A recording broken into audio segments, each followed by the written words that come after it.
Agaw buhay ngayon sa ospital ang isang 28 taong gulang na babaeng doktor na si Dr. Charmaine Ceballos Baroquillo, na residente ng Pulumulok, South Cotabato.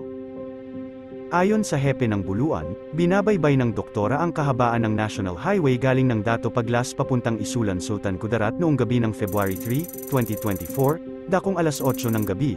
Patungo umano ang doktora sa ospital kung saan ito naglilingkod bilang isang medical doctor, ng isang grupo umano ng mga kalalakihan sakay ng isang motorsiklo, ang patuloy lamang na sinusubaybayan ng naturang doktora, nang marating na ng doktora ang madilim na bahagi ng National Highway, ay dito napilit itong pinahihinto ng mga kalalakihan. Hindi nagpatinag sa mga ito ang doktora dahil batid nito ang mas nakaambang na panganib kung susundin nito ang mga armadong kalalakihan na siya ay huminto. Dahilan kung kaya't matapang pa ring nagpatuloy ang doktora sa pagmamaneho.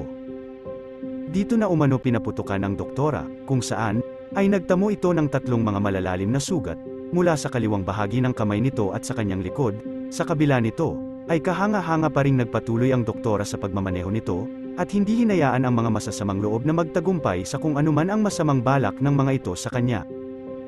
Nagawa pa ding magmaneho ng doktora sa pinakamalapit na ospital sa Buluan District, upang humingi ng tulong, at nang matagumpay na itong nakalayo mula sa mga kalalakihang humahabol dito, at dahil sa dami na din ng mga pulang likido na patuloy lamang sa pag-agos mula sa mga tinamo nitong mga sugat, ay bago pa marating ng doktora ang naturang ospital ay nawala na ito ng malay, dahilan upang sumalpok na lamang ito sa isang nakaparadang motorsiklo na may 3 sakay at diretsyong bumulusok din sa isang kabahayanan.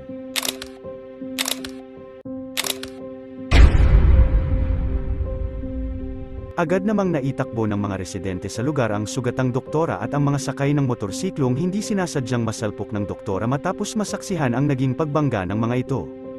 Sa kasalukuyan ay patuloy pa ring nagpapagaling sa ospital si Dr. Charmaine Ceballos Baroquillo kasama ng iba pa.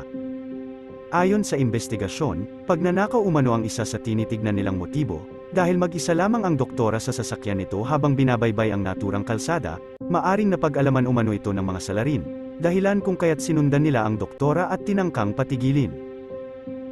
Samantala, ang 2 sa 3 mga hinihinalang salarin ay napasa kamay na ng mga otoridad, kung saan, ang isa sa mga ito ay 16 anyos lamang, habang 18 anyos naman ang isa pa, at patuloy pang tinutugis ang isa pang kasama ng mga ito.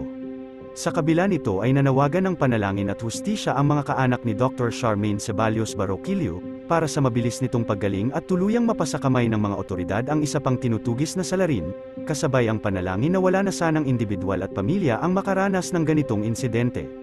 May rason kung bakit gusto mo pang lumaban, Dr. Shai. May mga tao ka pang tutulungan, keep fighting, and praying for your fast recovery. Parang nasa pelikula lang yung nangyari sa kanya. Imagine, nakapag-drive pa siya kahit puno ng sugat yung katawan niya at nakasurvive pa siya. Bihira na lang ang doktor sa public, sa lugar na yan, ginaganyan pa nila. Justice for Dr. Charmaine Baroquillo, praying for your fast recovery.